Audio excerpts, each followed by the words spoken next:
하시는 어제 관련해서 어제 가방에 관련해서 나온 것 같은데 하세요. 제가요? 대통령과의 비공개 국무회의에서 있었던 발언을 참지 못하고 증오심에 가득 차서 본인의 정치적 입지나 정치적 목적으로 발언을 했다면 이는 지탄받아야 될 아주 심각한 사안으로 보고 있습니다. 특히 오늘 대통령실 대변인이 밝혔듯이 그 내용이 사실과 다르다면 더욱더 고위공직자의 처신에 문제가 있다고 생각을 합니다. 공직자 출신인 조인철 의원님이 이 부분에 대해서 한번 말씀을 해주시기 바랍니다. 그래요? 네. 이 감사원의 결과가 어떤 의미를 갖는지 포함해서 기자들에게 설명을 좀 해주시면 좋을 네. 듯합니다. 어제 상임위에 있었던 일부터 좀 말씀드릴게요. 국무회의에서 이야기한 거를 마치 직접 지시를 받은 것처럼 대외적으로 이야기하는 거는 안 맞다고 봅니다. 우리 조선시대 보면 왕명 출납기관이라고 있잖아요. 이게 비서실인 거거든요, 지금 보면.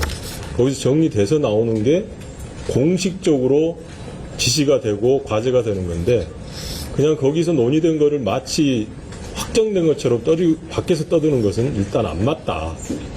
라는 말씀을 드리고, 오늘 감사 결과는 저희 마음에는 안 듭니다. 일단 고발까지 갔어야 되는데, 고발까지 못 간 거는 굉장히 아쉽다라는 거고, 다만 감사원에서 할 수 있는 일은 최선을 다한 것 같다라는 생각이 듭니다. 왜냐하면 정무직에 대해서는 징계가 없어요. 정무직은 마음에 안 들면 자르면 됩니다. 근데 이 경우에는 임기제이기 때문에 직접 누군가가 임명권자가 자를 수 있는 상황은 아니잖아요. 그래서 그냥 주의도 그냥 주의가 아닙니다. 이거는 보통 주의는 제가 공직생활 할 때 보면 기관주의가 가장 많습니다. 방송통신위원회는 뭐 어떻게 하지 말아라 이렇게 나오는 거거든요. 근데 여기는 방송통신위원장 이진숙 이렇게 딱 명확히 개인에 대해서 주의를 준 거거든요. 굉장히 큰 겁니다. 그래서 자기가 그래서 그걸 충분히 인지했으면 자기가 그만두는 게 최상이다, 최선이다라는 말씀을 드립니다. 예. 또 질문하실 내용 있으신가요? 네. 혹시 이상한데요. 어제 그 과방위 해 보니까 사무처장님 말씀하고 좀 이제 다른 것 같은 게 느껴졌거든요. 뭔가 내부에서도 뭔가 영이 안 서는 게 아닌가 그런 생각도 들 정도였는데 좀 어떻게 보셨는지. 영이 서길 바라십니까? 네. 사실은 이진숙 위원장이 7월 31일 날 지난해 하루 만에 KBS 이사와 박문진 이사를 교체를 했고, 그것으로 인해서 저희가 탄핵안을 제출해서 아쉽게도 4대4로 직무에 복귀를 했습니다. 그 이후에도 2인 구조의 불법성이 법원으로부터 제기가 됐음에도 불구하고 지속적으로 불법 행위를 했고, 우리 기자분들이 별로 관심을 갖고 있지 않으나 굉장히 중요한 사건 하나가 또 있었습니다.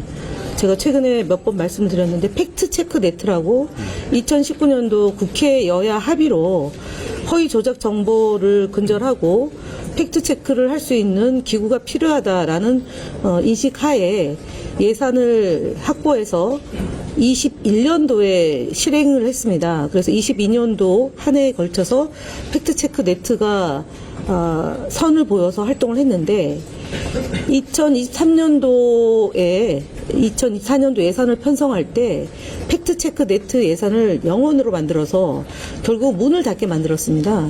근데 이것을 방통위가 조사를 해서 이준숙이가 복귀하는 1월 23일 날 복귀를 했는데 2월 달에 집행을 해서 과징금 형태의 부담금을 7억 4천만 원을 부과를 합니다.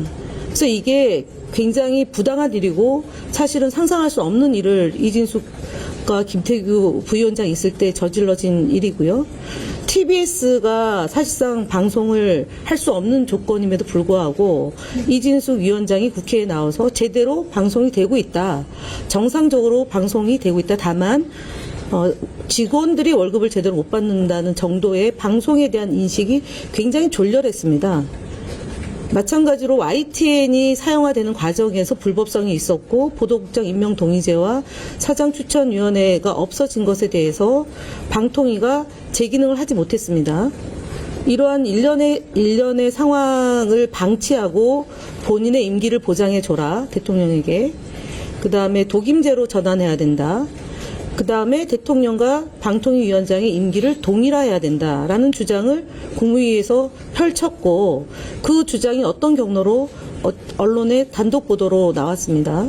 그래서 지금 오늘 이 상황, 그러니까 이진숙 위원장이 국무위원 회의에서 하지도 않은 대통령의 말을 본인의 정치적인 수단으로 삼고 있는 점 하나하고, 그 다음에 지시를 받은 것처럼 국회에 나와서 얘기한 점하고, 지난주 국무위원회에서 선출된 권력과 싸우지 마라, 국회의원하고 싸우지 말고 대화를 하라라고 얘기했음에도 불구하고 어저께 나와서 똑같이 그 행태가 변함이 없었다는 점이 지금 보기 드문 이례적인 방송통신위원장을 저희가 목도하고 있다는 점입니다.